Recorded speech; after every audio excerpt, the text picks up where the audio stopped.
coming back to insomnia, I'm being selfish here. I'm using this as a consultation. Fine. I really want to get a good night's sleep. I hope you do. What am I engaging in? Am I focusing on relaxation and feeling light and all those things, or am I engaging with the fact that I'm restless?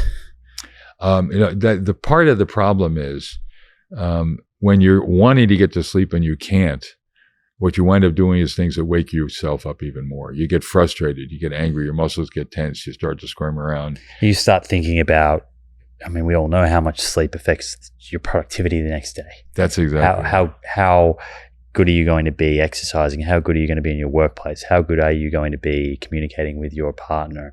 And then you think about the long-term effects of sleep deprivation. And that's what I do. And then all of a sudden, as you say, you've created this feedback loop where you're just getting more frustrated, further away from drifting back to sleep. Yeah, very well described. So obviously you've got experience with this. But what you want to do is interrupt that cycle of psychological and physiological arousal that makes it harder to sleep, because you're triggering the sympathetic nervous system. You're increasing heart rate, increasing blood pressure, increasing muscle tension. You start to sweat. And then you notice that and you think, oh God, just what you're saying, tomorrow's going to be a disaster and I'll never get things done. And so we say, what you want to do is trigger parasympathetic activity. That's the opposite of sympathetic, where you slow your heart rate, lower your blood pressure. That's what you need to be dominant when you're going to sleep. So I say, start out working with your body.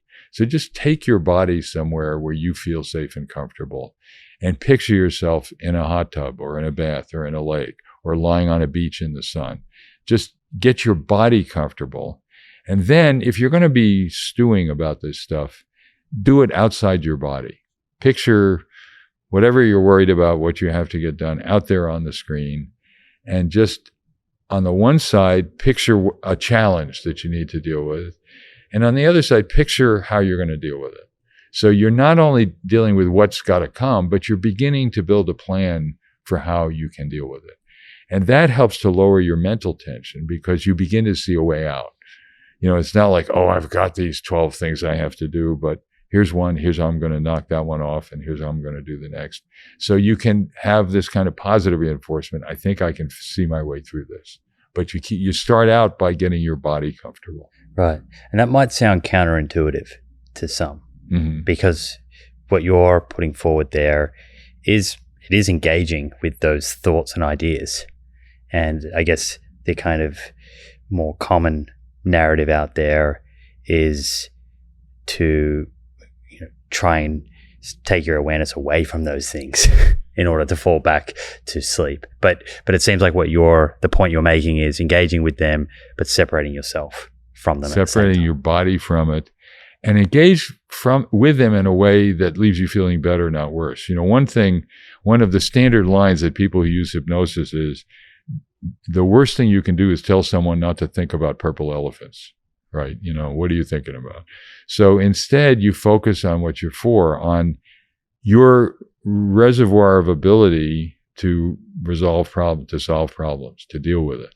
And so it's not simply, oh, I've got this horrible list facing me tomorrow. It's, I feel a little better about my ability to deal with it. And you don't have to go through it in detail, but you just think, well, here's the one I'll knock off first. And here's something I can, check with somebody who knows more about this than I do and get advice about it or something. But you begin to see it not just as this looming set of problems that's going to overwhelm you, but something you can deal with.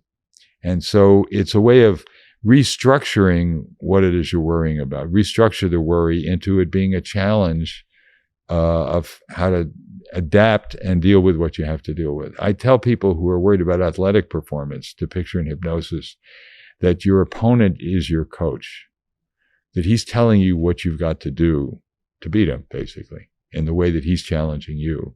And so it's a problem, but it's a natural problem if you're engaged in contact sports or other things like that, or competitive sports. But it's an occasion for you to learn. So you're seeing the same problem from a new point of view that can leave you feeling better, not worse.